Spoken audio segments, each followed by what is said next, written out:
ዲናሞ ወይም ኦልተርኔተር የምንለው ዲቫይስ ለመኪናችን ኤሌክትሪክ ሲስተም ትልቁንና ወሳኙን ሚና የሚጫወትልን አንድ የመኪናችን ወሳኝና ጠቃሚ ፓርት ነው። በተለምዶ ብዙ ሰዎች የመኪናችን ኤሌክትሪክ የሚያመነጨው የመኪናችን ሞተር እንደሆነ ነው የሚያስቡት። ነገር ግን ኤሌክትሪክ ጀነሬት ማድረግ የዲናሞ ተግባር ነው። በእርግጥ ሜካኒካል ኢነርጂን ነው ወደ ኤሌክትሪካል ኢነርጂ የሚቀይርልን። ለዚህም የዲናሞችን ጫፍ ላይ ፑል ያለው እሱም በመጠቀም በቤልት አማካኝነት ከሞተራችን ጋር አብሮ እንዲዞር ይሆናል። የሞተሩ ዙር በቺንጎ አማካኝነት ያገኛል ማለት ነው። ያንን ሜካኒካል ኢነርጂ ወደ ኤሌክትሪካል ኃይል በመቀየር የመኪናችንን ባትሪ ቻርጅ ማድረግ፣ መስታወት ማውጫና ማውረጃ፣ መብራቶች፣ ኤሲ፣ ቴፕ የመሳሰሉትን የባትሪ ኃይል የሚሹ ወይም በኤሌክትሪክ የሚንቀሳቀሱ ዲቫይሶችን ባትሪያችንን በማገዝ እንዲሰሩ ያደርጋል። እንዲሁም ባትሪያችን በተለያየ ምክንያት ሉዝ ያደረገውን ኃይል መልሶ እንዲያገኙ ይረዷል። ባትሪ ዲናሞ ስራውን ከመጀመሩ በፊት ሞተራችንን ለማስነሳት ሉዝ የሚያደርገው ኤሌክትሪክ አለ። ይህም ማለት በሞተሪኖችንን ለማንቀሳቀስ ቁልፍ ስንመታ ሞተሪኖን በማዞር ሞተሪኖ ደግሞ ፍላይዊሉን እንዲዞር በማድረግ ነው ሞተሩ እንዲነሳ የሚሆነው እና በዛ ሰዓት ሉዝ የሚያደርገው ኤሌክትሪክ አለ። ከዛ በኋላ ነው ዲናሞ ስራውን የሚጀምረው። በዛ ወቅት ባትሪያችን ብዙ ኃይል ሉዝ ስለሚያደርግ ያንን ለመተካት ዲናሞችን ወሳኝነት አለው ማለት ነው።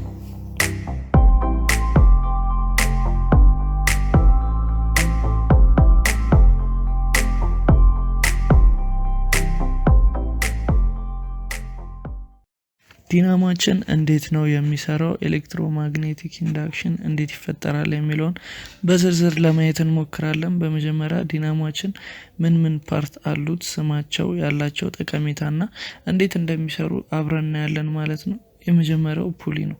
የፑሊ ጠቀሜታ በጥርሶቹ አማካኝነት ቤልቱን በመያዝ ከሞተር የሚመጣውን ሜካኒካል ኢነርጂ ወደ አርማቸር እንዲሄድ ማድረግ ወይም ደግሞ ዲናሞችን ሜካኒካል ኢነርጂን እንዲያገኝ ማድረግ ነው ማለት ነው ጠቀሜታ። ሁለተኛው ደግሞ ሮተር ወይም ደግሞ እንዶታ የምንለው ነው በተለምዶ ማለት ነው። ውስጡ ጥቅል ሽቦ አለበት። እነዛ ጥቅል ሽቦዎች እንዶታው ጫፍ ላይ ከሰል የሚያርፍበት ቦታ ላይ ካለው ስሊፕሪንግ ጋር ይገናኛሉ። በብረሹ አማካኝነት ኤሌክትሪክ በሚያገኝበት ወቅት ኤሌክትሮማግኔቲክ ፊልድ ይፈጠራል። ከጥቅሉ ሽቦ ላይ ደግሞ አይረን ፖልስ አለ። በግራና በቀኝ ተራ በተራ በምስሉ ላይ እንደምትመለከቱት ተቀምጦ ይገኛል። ኖርዝ ፖል እና ሳውዝ ፖል እንላቸዋለን። ፑሊው በሚዞርበት ሰዓት ደግሞ አብሮ የሚዞር ሲሆን ሌላኛው አንዱ ስቴተር የሚባለው የዲናሞችን ፓርት ውስጥ ገብቶ ይዞራል ማለት ነው። በሚዞርበት ወቅት ደግሞ ኤሌክትሮማግኔቲክ ፊልዱ ወደ ስቴተራችን ኮይል ይተላለፋል። በዚህ ሰዓት ስቴተራችን ከረንት ጀነሬት ያደርጋል ማለት ነው። ስቴተርን ደግሞ ለይተን እናያለን። ስቴተር ተንቀሳቃሽ ያልሆነ የዲናሞችን አንድ ፓርት ነው። እጅግ በጣም ብዙ ላሚኔትድ ቺዝ በውስጡ ይይዛል። ከዛ በተጨማሪ 3 ጥቅል ሽቦዎች አሉት። ሶስቱም አንድ ኒውትራል ፓርት ላይ ይገናኛሉ። እያንዳንዳቸው ኤሲ ከረንትን ያመነጫሉ። ቀጥሎም ኤሲ ከረንት ወደ ዲሲ መቀየር ስላለበት ሌላኛው የዲናሞችን ፓርት ዳውድ የምንለው ማለት ነው ጋር የስቴተራችን ገመዶች አታች ይሆናሉ።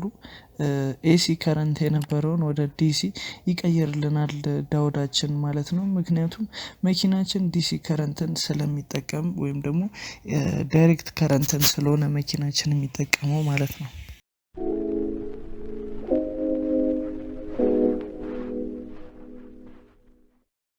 ሌላኛው የመኪናችን ዲናሞ ኮምፖነንት ደግሞ ሬጉሌተር ነው። የሬጉሌተር ሚና ደግሞ እናያለን።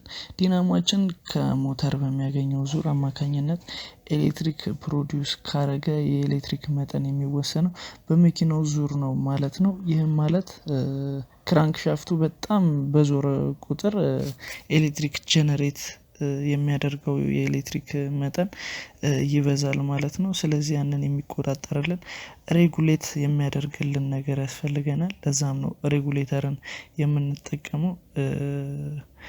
ሬጉሌተሩ ደግሞ የዲናማችን ላይ ጀነሬት የተደረገውን ኤሌክትሪክ ፓወር ሬጉሌት አድርጎ ለመኪናው የሚበቃውን ያህል ኤሌክትሪክ ያስተላልፋል ማለት ነው። በአጭሩ የመኪናችን ዲናሞ አሰራር አየን። አሁን ደግሞ ዲናማችን መስራት አለመስራቱን እንዴት ማወቅ እንችላለን የሚለውን እንመለከታለን ማለት ነው። መኪና ያወራል፣ እኛ ልብ ስለማንል ነው እንጂ ማንኛውም አይነት ብልሽት ቢኖር በእይታ በድምጽ እና በዳሽቦርድ ላይት ወይም ደግሞ ዳሽቦርድ ላይ ባሉ ምልክቶች ያለበትን ችግር ይነግረናል ማለት ነው። ዲናሞም ሲበላሽብን የባትሪ ምልክት ጌጅ ላይ ያበራል ማለት ነው።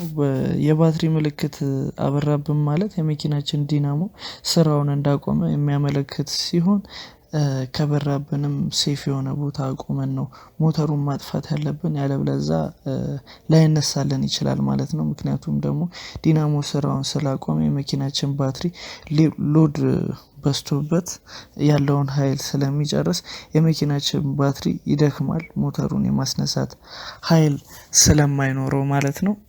ስለዚህ የመኪናችንን ባትሪ በሚበራበት ሰዓት ብንችል ወደ መካኒክ ወይም ደግሞ ወደ ገራጅ ቦታዎች ወስደን ብናጠፋ እና እዛው መፍትሄ ለመፍጠር ብንሞክር በጣም አሪፍ ነው። ምክንያቱም ፋታ የሚሰጥ አይነት ምልክት አይደለም። ባትሪያችንን ቶሎ ዴድ ስለሚያደርግብን ወዲያው ችግሩ መቀረፍ አለበት ማለት ነው።